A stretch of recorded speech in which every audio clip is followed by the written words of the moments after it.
로마서 9장에서 11장까지는 신학적으로도 많이 이렇게 좀 충돌이 있는 그러한 말씀이기도 합니다.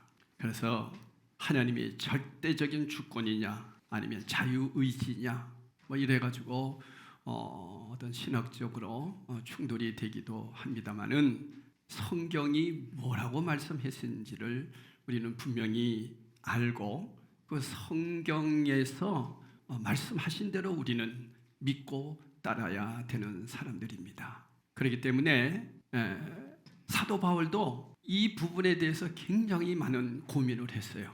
그래서 고민하고 생각하고 말씀으로 다시 적용하고 또 하나님 앞에 질문하고 그러면서 재검증을 말씀을 통해서 함으로써 그의 신앙이 말씀 앞에 생명을 걸 수 있었어요. 그러니까 여러분, 우리의 신앙생활은 하나님의 말씀이 기준이 되어야 됩니다. 할렐루야. 말씀이 기준이 되어야 돼요. 바울은 자신의 욕망이나 욕심을 위해 말씀을 붙잡는 것이 아니라 미워할 수밖에 없는 사람을 사랑하기 위해 말씀을 붙잡았어요. 우리는 말씀을 붙잡는 겁니다. 그렇게 말씀을 추구했습니다. 하나님께서 이런 바울을 어떻게 사랑하지 않겠습니까? 그러니까 여러분, 신앙생활은 말씀이 뭐라고 하시느냐, 말씀이 지금 뭐라고 말씀하시느냐, 여기에다가 우리는 생명을 걸 수 있어야 돼요. 말씀보다 앞서서 안 됩니다. 이 일을 누가 잘했다고요? 바울이 너무나 잘했어요. 바울뿐 아니라 저와 여러분도 말씀 외에는 없습니다. 여러분, 말씀을 떠나서 어떤 현상을 보려고 하니까 신비주의자가 되는 거예요. 우리 성령님도 항상 말씀 속에서 역사하세요.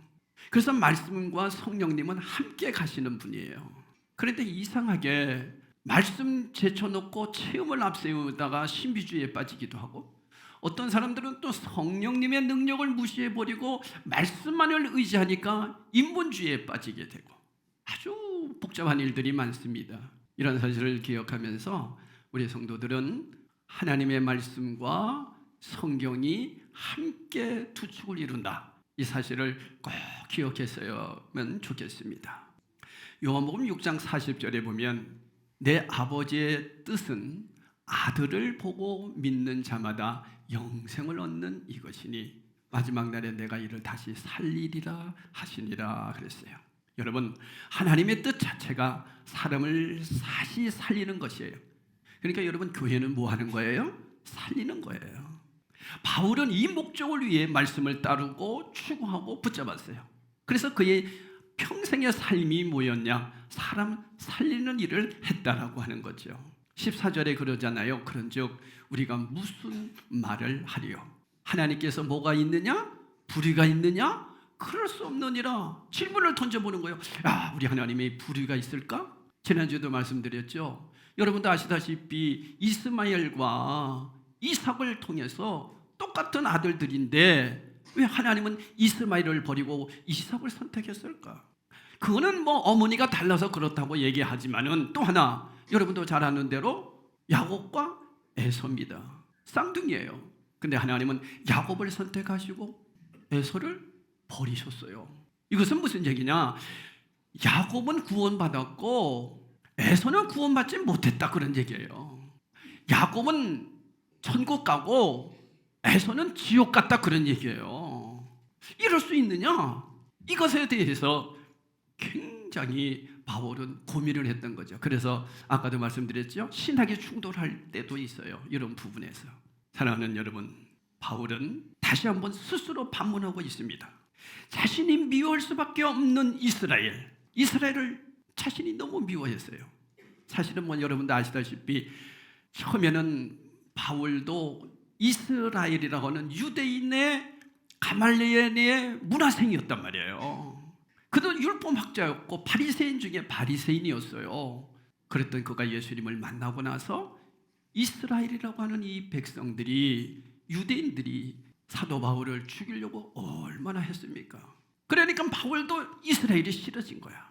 이런 충돌 속에 이제 이 말씀을 로마 교인들에게 전하는 내용인데 이 말씀이 저와 여러분에게도 해당되는 말씀이죠. 이스라엘을 사랑하는 것이 하나님의 뜻임을 알았어요. 나중에 사랑해야 되는구나. 그래서 그들을 사랑해야 된다는 것은 분명히 알았지만 하나님의 말씀으로 그걸 다시 검증해 보는 거예요. 그리고 또다시 반문을 제기합니다. 아니 왜 내가 저들을 사랑해야 돼? 난 저들을 사랑할 수 없습니다, 주님. 그런 마음이 또 생긴 거예요. 그러나 또 말씀을 통해서 깨닫게 된 게 8절이었어요. 지난주에도 잠깐 말씀드렸죠. 9장 8절 이런 말씀이었죠. 곧 육신의 자녀가 하나님의 자녀가 아니요 오직 약속의 자녀가 씨로 여기심을 받느니라. 이 말씀에 바울이 완전히 달라지기 시작했어요. 하나님의 자녀가 육신의 자녀가 아니라 오직 약속의 자녀구나, 씨로 여김을 받는 자녀구나 하는 것을 알게 됐습니다. 이것은 씨로 여김을 받지 못하는 사람이 있다는 의미입니다. 택하심을 따라 되는 하나님의 뜻이 행위로 말미암지 않고 오직 부르시는 이로 말미암아 서게 하사. 11절의 말씀도 있잖아요. 여기 보면 택하심을 따라 되는 하나님의 뜻이 있다는 거예요. 그러니까 택하신 자가 있다는 얘기고, 그러면 바꿔서 또 어떤 자도 있다는 거예요. 택함을 받지 못한 자도 있다는 거예요. 하나님께서는 누구는 택하셨지만 누구는 버리셨다는 의미예요.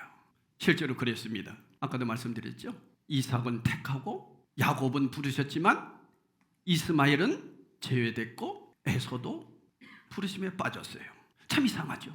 우리 같으면 다 택하면 얼마나 좋겠습니까? 그런데 하나님은 그런 자가 있다는 거예요.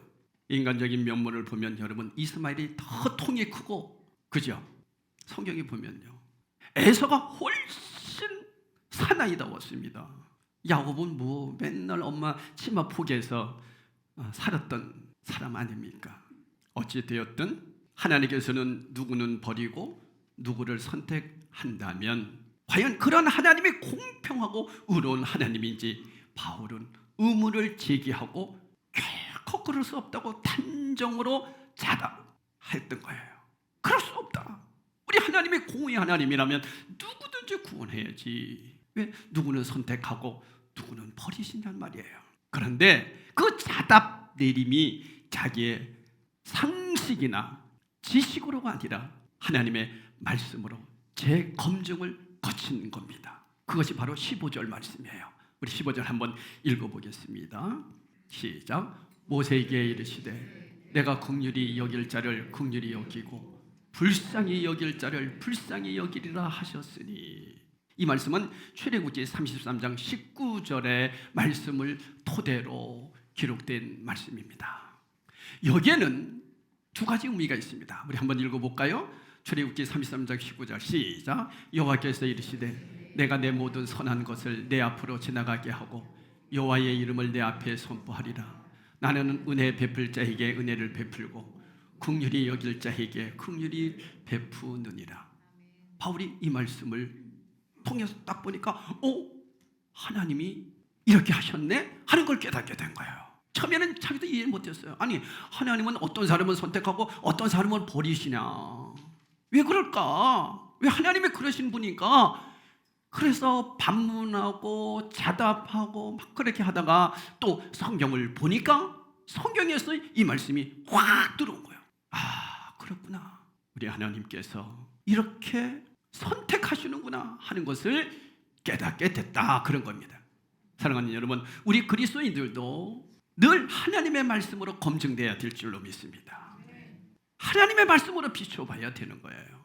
그래서 여기는 두 가지 생각을 하게 되는데, 첫째로 그리스도인으로서 바울의 진지한 태도입니다. 바울은 어떤 명제에 대해 생각하고 나서 하나님의 말씀으로 그것을 검증했다고 그랬어요. 그 다음에 다시 선택한 하나님의 말씀이 올바른지 다시 한번 반론을 제기해보고, 그리고 난 뒤 하나님의 말씀으로 재검증한 겁니다. 어떤 사람들은 그러잖아요. 막 궁금한 거야. 근데 질문을 하고 싶으면 믿음 없다고 그럴까 봐 질문도 못하는 사람들 많아요. 여러분, 신앙생활은 그렇게 하는 거 아니에요. 모르면 질문하셔야 돼요. 궁금하면 물어보셔야 돼요. 아니 내가 이런 얘기하면은 또 믿음 없는 소리 한다고 할까봐 얘기도 못하는 그런 사람들이 있어요. 그러지 마세요. 목사님에게 언제든지 여러분 물어보세요. 그래서 목사가 있는 거예요. 그러니까 여러분, 그래도 여러분이 해결이 안 됐을 때는 성경을 좀 봐야 되는 거죠. 그러니까 성경에서 뭐라고 말씀하셨는가를 진지한 태도를 가졌다는 거죠. 누가요? 바울이. 이것은 다시 말하면 이런 거예요. 생각 내지 묵상을 하는 겁니다. 그러니까 여러분, 신앙생활 할 때 이 묵상한다는 게 굉장히 중요합니다. 그래서 새벽 예배 때 말씀 듣고 기도하기 전에 어떤 기도를 통해서 하기 전에 말씀을 가지고 조용히 묵상해 보는 거예요. 여러분, 묵상의 시간 꼭 가져야 됩니다. 그리고 말씀으로 검증하는 거예요. 말씀이 뭐라고 하셨는가. 그리고 반론을 제기해 보는 거야. 왜 그렇지? 바울도 그런 반론을 제기한 거예요. 아니, 왜 하나님께서 이스마엘은 버리셨어? 아니, 왜 에서는 버렸어? 여러분 같으면 어때요? 성경이 그렇게 얘기하니까 그런 거지 뭐. 여러분, 그렇게 생각 없이 살지 말란 말이에요. 무조건 믿어. 무조건 믿으면 돼. 이것처럼 정말 답답한 말은 없을 거예요. 아니, 믿어지지 않는데 어떻게 무조건 믿습니까? 아유, 무조건 믿으면 다 하나님이 믿게 해주셔. 어디서 많이 들었던 얘기 아니에요? 기도해. 기도 안 해서 그런 거야. 누가 기도할 줄 모르나? 저도 예전에 한번 그래서 혼난 적이 있어요. 성도가 자기는 아픈 마음을 가지고 상담을 하는데 내가 가만히 보니까 이 사람이 기도를 안 하는 사람이야. 기도도 안 하면서 기도 안 하니까 그렇지. 이제 속으로 그랬던 게 툭 튀어나온 거야. 기도해. 기도 안 해서 그런 거야. 이 사람이 눈물을 촤르르 흘리면 알았습니다, 목사님. 제가 기도 안 해서 그렇죠. 그리고 가더라고. 그래서 나 기도할 줄 알았어요. 떠들고 다니는 거야. 우리 목사님이 절대로 목사님한테 가서 상담 안 한다는 거야. 상담하면 무조건 답이 나와 있대. 기도해! 이런데. 여러분, 누가 기도할 줄 모르나요? 그러나 기도가 안 되는 걸 어떡합니까? 기도가 안 되는 걸. 이렇게 우리는 모든 것들을 질문을 던지려고 하지는 않아. 여러분, 앞으로 질문을 좀 많이 하시기를 바랍니다. 그래서 목사님도 더 공부도 좀 하고 그러지. 죄송합니다만은 시골 목사님들이 공부 많이 안 한대요. 시골 교회 목사님들이. 왜냐하면 묻지를 않는데 무조건 믿는데 할머니 할아버지들이 뭐 무조건 믿죠. 그러니 공부를 안 하는 거예요. 안 돼요. 그러면 여러분, 질문을 하셔야 돼요. 그리고 성령님께 질문을 던져보셔요. 성령님, 도대체 무엇입니까? 누구는 선택하고 누구는 선택하지 않습니까? 하나님, 이게 어떻게 된 겁니까? 질문을 던질 때 주님이 말씀을 해주신 거죠. 성경을 보니까 딱 나온 거예요.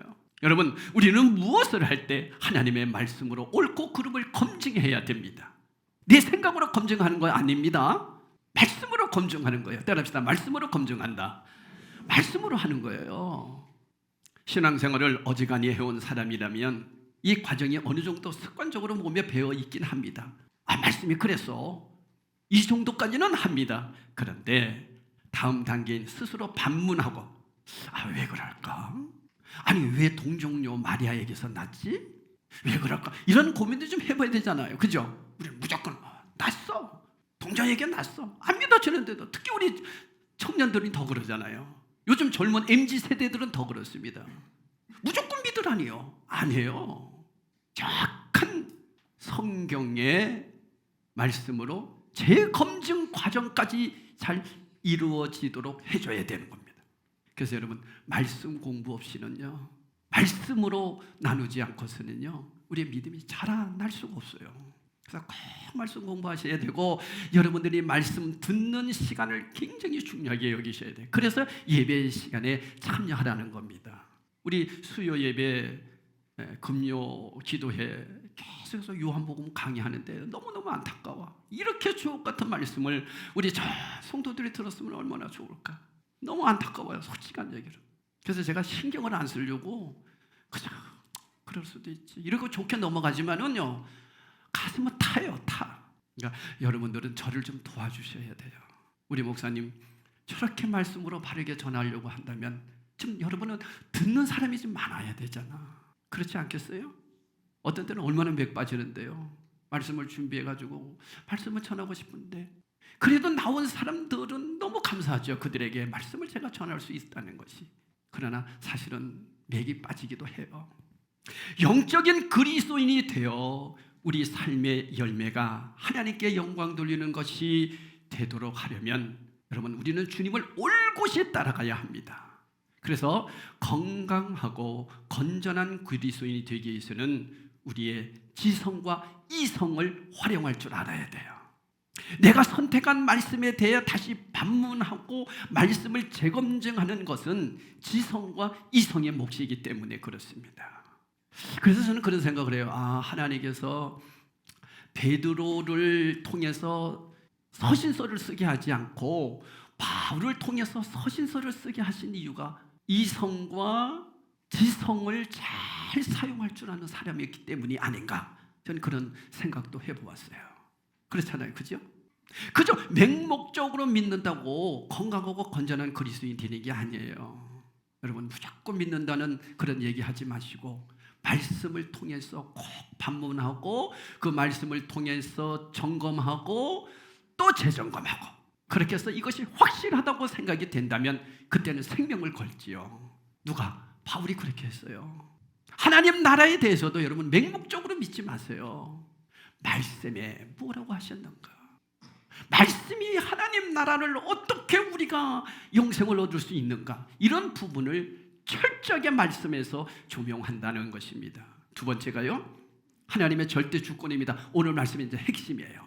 따라합시다. 절대 주권. 예, 이거는 절대 주권이에요. 그러니까 절대적으로 누구에게 있다? 하나님께 있다. 이런 얘기예요. 누구를 택하고 택하지 않고는 하나님의 절대적인 뜻에 결정됩니다. 그러므로 여기에 인간은 이의를 제기할 수 있다 없다? 없는 거예요, 사실은요. 이 부분 때문에 하나님은 완전히 독재다, 독선적이다, 이런 신학이 나오기도 해요. 근데 여러분, 성경에서는 분명하게 말씀합니다.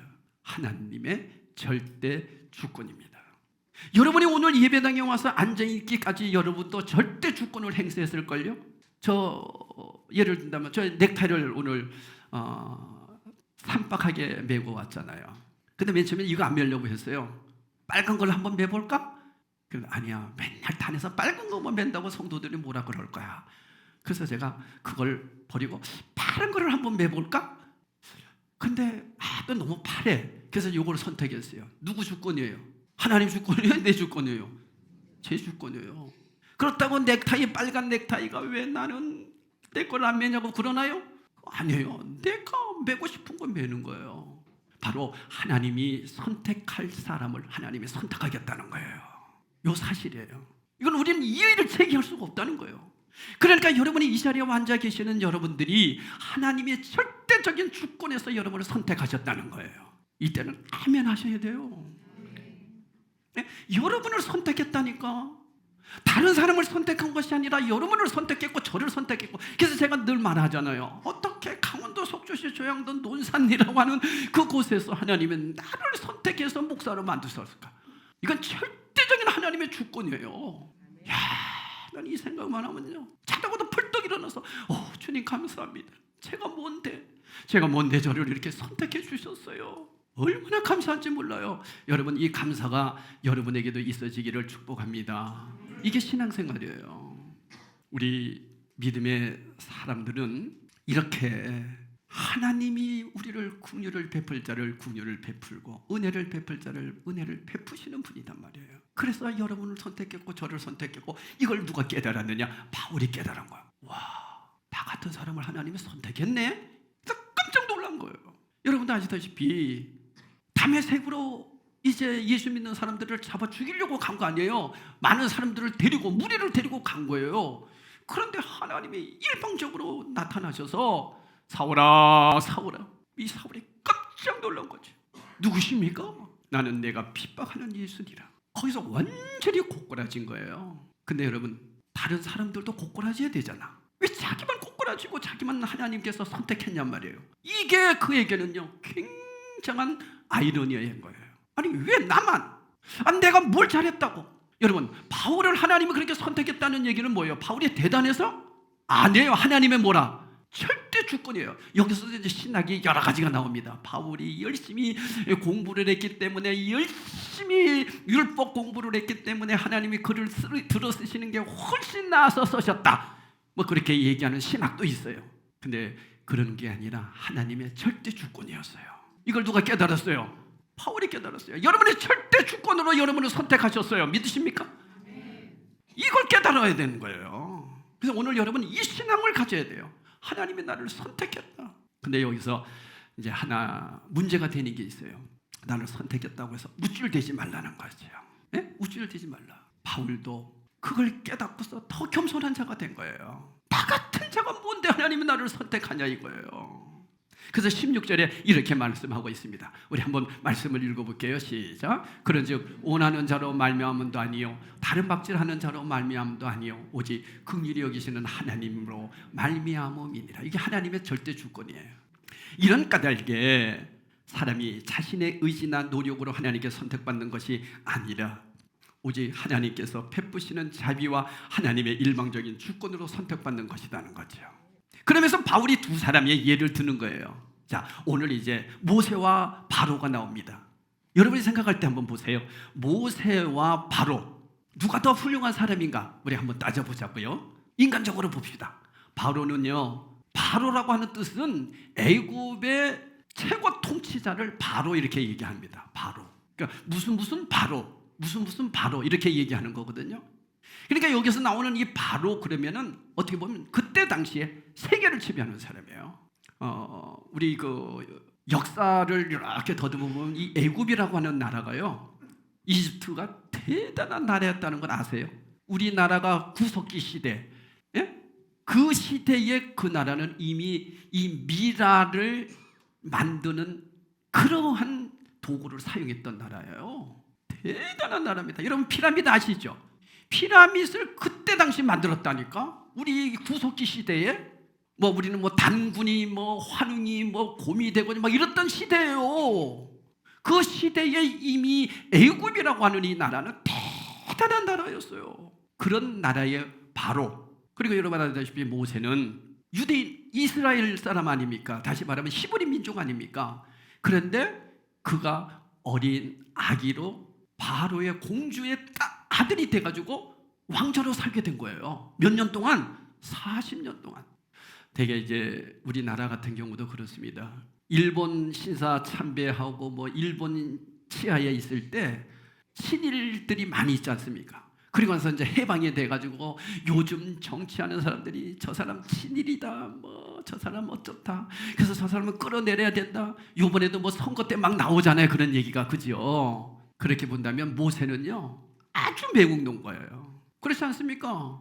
모세가 어떻게 이스라엘의 지도자가 됩니까? 40년 동안 애굽의 친애굽 사람이었는데, 애굽의 문화를 완전히 배운 사람인데 그 사람이 어떻게 지도자가 됩니까? 근데 하나님은 그 사람을 또 들어 쓰시더라는 거예요. 자, 그러면 이제 여러분에게 여쭙겠어요. 여러분 하나님이 아니라 여러분이라면 누구를 선택해야 이스라엘의 해방을 더 빨리 시킬 수 있겠습니까? 바로입니까? 아니면 모세입니까? 바로죠. 우리는 바로예요, 바로. 그 힘이 막강한데, 그래서 그가 하나님이 그에게 놀라운 기적을 일으키고 놀라운 하나님의 역사를 보여줘서 와, 하나님이 살아계시구나 하고 벌벌 떨면서 그가 새롭게 하나님을 믿고, 여러분 나는 하나님을 만난 사람입니다. 우리 이집트는 다 하나님을 만나야 됩니다. 그렇게 하면은 여러분 세계의 모든 나라가 다 구원받을 거 아니에요, 그죠? 그렇잖아요. 근데 왜 하나님이 그런 바로를 안 세우고 어떻게 보면 매국노 그러한, 그리고 40년 동안 그러다가 광야로 쫓겨가서 40년을 처가살이 하면서 양을 쳤던 그러한 목동을, 그것도 나이 80이 되어서 그를 들어 쓰신단 말이에요. 참 이상하죠? 왜 그렇다고요? 하나님의 절대 주권이에요. 뭐라고 얘기 안 됩니다. 설명 안 됩니다. 저에게 묻지 마세요. 거기까지는 제가 설명 못해요. 하나님의 절대 주권입니다. 하나님이 보셨을 때 그렇게 하겠다는 거예요. 그러니까 여러분 아시다시피 그때 당시에 이 히브리 민족 중에서 모세보다 똑똑하지 않은 사람들이 없었겠어요? 나라를 위해서 살려가는 젊은이들이 얼마나 많았겠어요? 그런데 하나님 그들을 안 쓰셨다니까. 모세만 쓰셨다니까. 왜 그렇다고요? 하나님의 절대 주권입니다. 아니 우리 친구들이 나보다 더 똑똑하고 잘난 애들 많아요. 근데 우리 친구들은 안 쓰시고 저를 쓰셨다니까? 왜요? 하나님의 절대 주권이에요. 믿으세요? 이렇게 선택받은 사람들이 저와 여러분이다니까. 그런데 우리가 막 살아야 되겠습니까? 어떻게 하나님 자녀가 됐는데, 어떻게 하나님이 나를 이렇게 구원해 주셨는데 하나님이 선택했어요. 그래서 여러분 참 이상하게 이 복음을 딱 전하잖아요. 그럼 어떤 사람은 복음만 전해도 나 예수 믿을게요 이런 사람도 있어요. 근데 어떤 사람은 그렇게 평생 복음 전했는데도 안 믿고 돌아가시는 분이 있어요.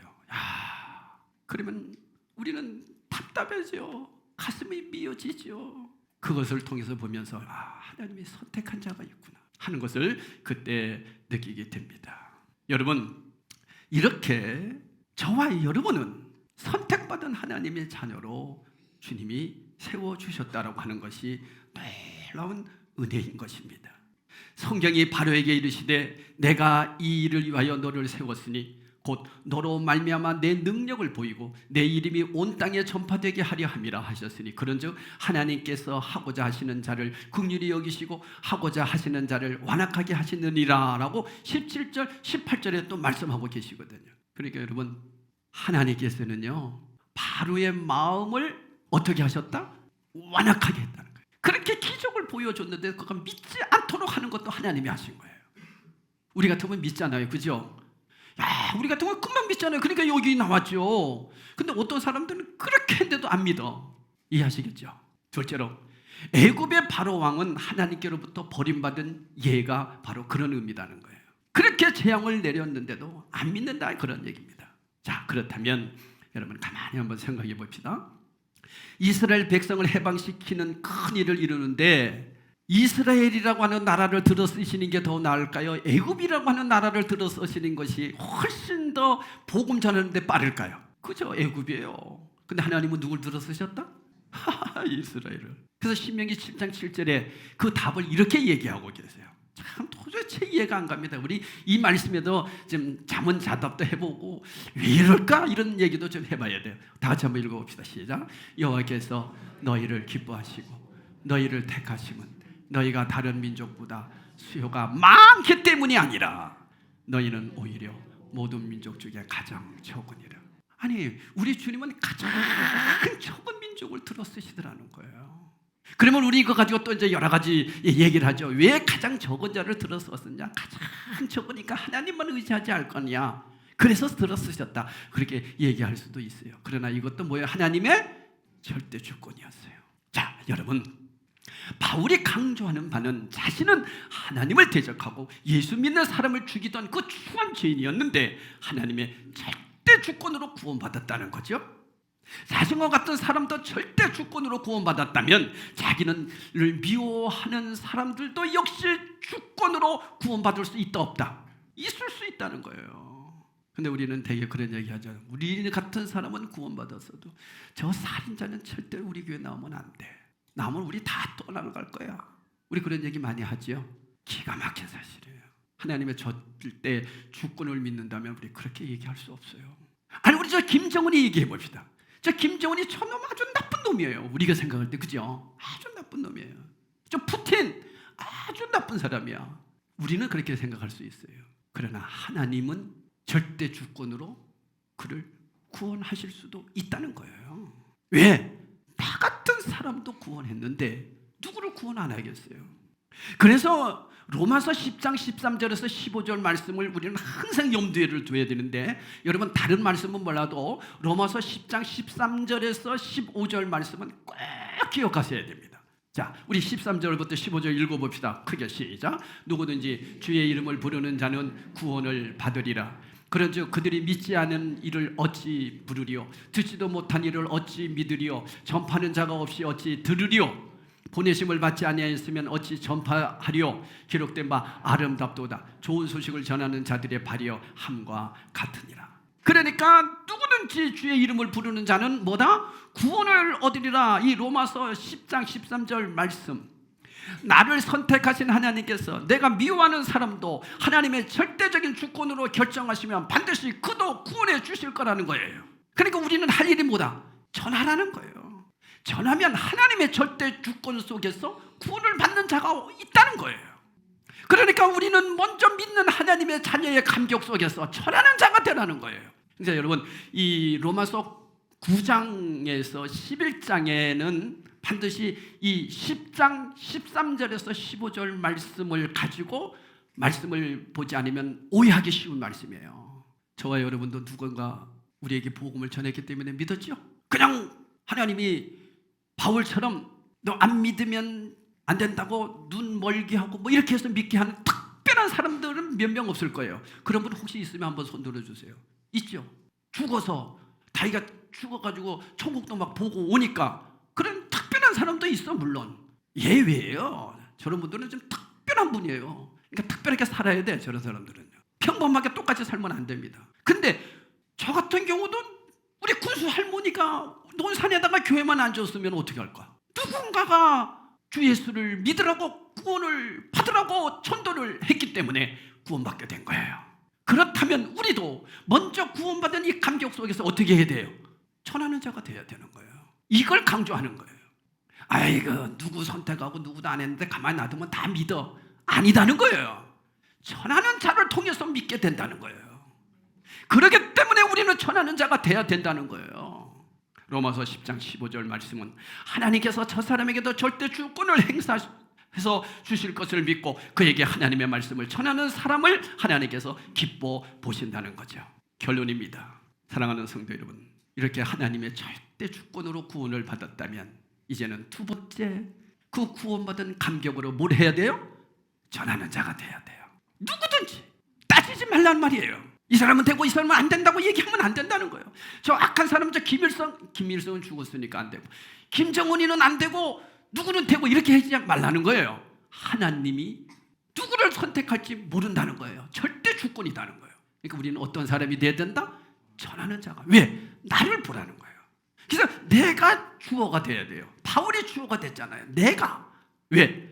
나를 보니까 나 같은 자도 구원했는데 누굴 구원 못 해주겠어요. 그러니까 여러분, 바울이 이 감격 속에서 죽음까지도 초월했잖아. 죽음까지도. 왜? 나를 이렇게 절대 주권으로 구원해 주신 분이 나를 영원한 하나님 나라로 안 데려가겠어요?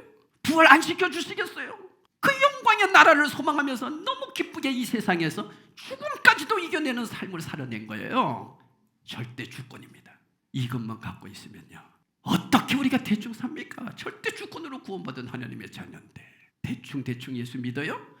내 맘대로 믿어요? 어떻게 그렇게 할 수 있습니까? 절대 주권으로 구원받은 믿음의 자녀인데요. 하나님의 나를 선택하셨는데요. 기쁘지 않으세요? 기뻐 일어나가지고 막 그래야 돼요, 여러분. 사실은. 근데 굉장히 참고 계시죠? 와, 너무 기쁘잖아. 그래서 믿음 생활 하는 거예요. 오늘도 그런 심정을 가지고 여러분 하나님 전에 나온 줄로 믿습니다. 그렇게 사는 거예요. 구원받은 감격. 이 사실을 기억하면서 우리 성찬식에 하나님의 절대 주권으로 구원받은 감격으로 주님, 나도 전하는 자가 되겠습니다. 주님의 사랑받은 나 같은 죄인도 구원해 주셨는데 누구를 구원 안 해 주시겠습니까? 주님, 나를 미워하는 자도 사랑하겠습니다. 이런 믿음으로 우리 성찬에 참여하시기를 예수 이름으로 축복합니다. 성찬식 하도록 하겠습니다.